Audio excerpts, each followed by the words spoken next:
That's intended for Joe Miller, a great interception by Goff. Stevens in trouble there, Joe Miller! 4 minutes from half-time. Celebrations begin on the Celtic bench. A dreadful error by Gary Stevens, and Joe Miller puts Celtic ahead. No problem there, it would appear, for Gary Stevens, and Miller wasted no time pulling that behind. The referee checking his watch, the Celtic fans whistling for time up. There's McStay, tackled firmly by Souness, but it's still Paul McStay going forward. Here's Joe Miller, the Mr. Superfit of the cup final. And just with that, he shows how tired he's become, tripping over the ball. And there goes the final whistle. Celtic have won the cup. Billy McNeill, Penny Rooney in delight. The treble hopes of Rangers are dashed. Celtic have won the cup for the second year in a row. Jim White has Billy McNeill. Billy McNeill, Celtic, you've regained the cup. What a match it was, what a struggle. Well, it was never a classic, Jim, but obviously right to this particular minute, that doesn't matter. It wasn't the most classical game I've seen. We defended well when we had to, and we scored the goal that was important, so there you go. How much satisfaction, Billy, does it give you now that you've ruined Rangers' treble hopes? Well, I'm not really concerned about that, Jim. I'm more concerned our fans have won something, the team's won something. We're going to the European Cup Winners' Cup as cup winner, and that was what was important. We had to work hard to do it, we've achieved it. Which of your own players would you single out, Billy? Well, I think the back four played well throughout, and I've obviously got to say that McCarthy and Derek White were tremendous in the heart of our defence, because they put a lot of pressure on with high ball, not particularly skillful, but a lot of high balls, and those two dealt with them well. Did you think it was always going to take a mistake to lead to a goal? Well, you've always got to be alert for a mistake. We always felt we might pressurise them into making one, and little Joe finished off magnificently. Billy, congratulations, back to Jock Brown. Thanks very much. Delighted Billy McNeill with Jim White, and the Celtic celebrations go on, and Rangers, it must be said, are showing great sportsmanship as they shake the hands of the Celtic players. And the news from Wembley is that Everton have equalised right at the death, as Liverpool won, Everton won at Wembley, but here at Hampden Park, it's Celtic who have won the cup for the 29th time in their history. They won by 1 goal to nil. Graham Souness has taken that very well indeed, I have to say. He's gone round the Celtic players with a handshake. They'll be very disappointed indeed that the treble has not been achieved. And there's the Celtic reaction to their historic victory. So there's David Murray, William Durant rather, who's gone onto the field with the Rangers players on these crutches. William Durant joining the Rangers players, saluting their own supporters at the moment. What an emotional setting it is. There's Billy McNeill shaking hands with officials. Lex Bailey, who wasn't involved in the final, one of the standby players, shaking his manager's hand. Well, Celtic, whose recent cup record has been so much better than Rangers, enjoying this occasion once again. The 104th cup final, the 13th Old Firm Cup final. The Celtic now winning 7 of them to Rangers 5, with 1 cup being withheld in 1909 because of crowd trouble. Happily none of that this afternoon. So the Celtic fans reacting to the cameras as you would expect.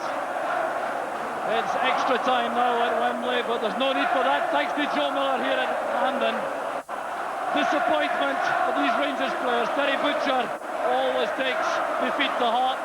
Richard Goff also giving him a few consoling words.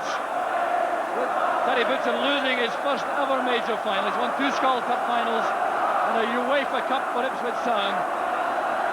But it's the Celtic fans who can savour the moment. Paul McStay, who was such a vital influence in midfield, has removed his boots for the moment.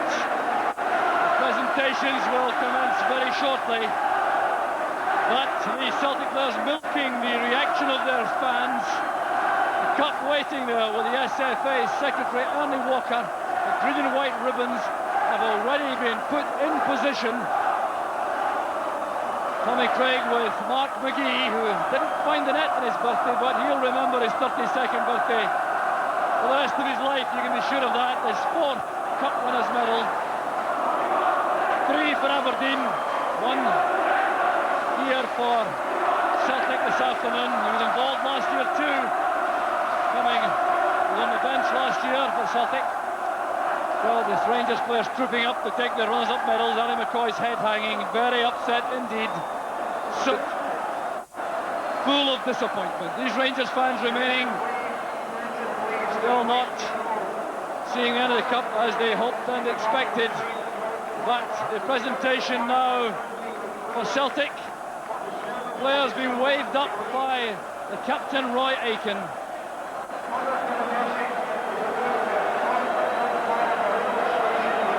The Celtic players being grouped there as Tommy Barnes and Peter Grant salute their fans at the far corner of the field. Brian Scott goes to retrieve them. They've got to go and get their winners' medals. Tommy Barnes bowing before the adoring Celtic fans. Billy McNeill will enjoy this to the full. You can be sure of that with his number 2 Tommy Craig, who's been so influential in putting the Celtic team together with Billy McNeill. So here's the smiling figure of Roy Aitken. What a contrast now as Roy Aitken goes up to collect the Scottish Cup. The adulation of the Celtic fans. The chairman, Jack McGinn, leans across to have a word with his captain. And a smile of contentment there for Billy McNeill as the Celtic players pass the cup down the line. Chris Morris there. Will it be his last match for Celtic? Paul McStay, such a fine player on this big occasion. Mick McCarthy also, tower of strength in defence. There's a moment for young Steve Fulton to remember. He wasn't on the field, but he's substitute. Here are the Celtic fans. So it goes right down the line. Billy Stark with the goal scorer. There he is, Joe Miller. He scored in 41 minutes. Peter Grant holding the cup aloft. Then it's with Tommy Barnes. Time for a thought for Gary Stevens, who made the mistake for Joe Miller's goal. So it's Celtic who won the cup. We're taking a short break now. We'll be right back, so don't go away. We'll be back in just a moment. Your goal was the difference between the two sides. How did you see it? It was just a break of the ball. I seen a slight pass back, just nipped in, put it by. Chris Woods. Were you always confident today, Joe, that Celtic could do it? Because during the week, everyone seemed to be quietly confident at the training camp. Well, I was that confident. I put a wee bet on with myself at 10-1. The first one to score. It's come up. Congratulations. How much do you win? I don't know, but there's 25 quid on it anyway. Joe, your performance was Mick McCarthy, and it has earned you the Mr. Superfit title today, which is being brought in now. You certainly deserve it. Joe Miller, congratulations. Mick McCarthy, one of the tightest Scottish Cup finals in years. What was it like to play in? It was a difficult game. I mean, it always was going to be a hard game, a hard-fought battle with Rangers. As you said, it's one of the tightest ones. We kept a clean sheet, and we're delighted with that because we've let a lot of goals in this season, as everybody kept telling us, and I think we proved the point today. In the dying moments, Mick, Rangers were pressing hard, but Celtic, to be fair, could have scored another. Yeah, I mean, they had to press hard. They got Butcher, they got Goff up front. I think they got nearly everybody up front, so they got to make a few chances. As you said, we could have had another goal. We got the one that mattered, that's the main thing. How important is this trophy for Celtic, Mick, in the light of the fact that you hadn't won anything until before today? I think if you take a look at all the happy faces behind it, you'll realise how important it is to them. To us, it was essential. I mean, it'd have been a failure this season had we not won it, and I think we did it and did it in style today. Mick, I don't know if now's the time, but what's the future for you? Do you hope to pledge your future to Celtic? As I said before the cup final, I wanted to get the cup final out of the way. There was a lot of speculation before the final. I don't know too much about it. I don't know what's going to happen. I mean, I love playing for Celtic, and I've 2 medals now in 2 years. And if I stay at Celtic, I'll be more than delighted. Mick, congratulations. Thanks very much. It's a pleasure. The Celtic season to lift the cup, because obviously the Scottish Cup and the Premier League went away from you. That's right, it's been an inconsistent season for us right from the very start. But what a feeling it is today. It's great to win something. This club demands success. We've been successful here again today. It's been said before, Roy, but what about these supporters? Well, they love it. Look at them.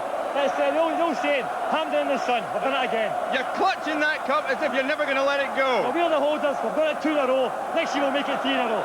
Very many congratulations. Thank you.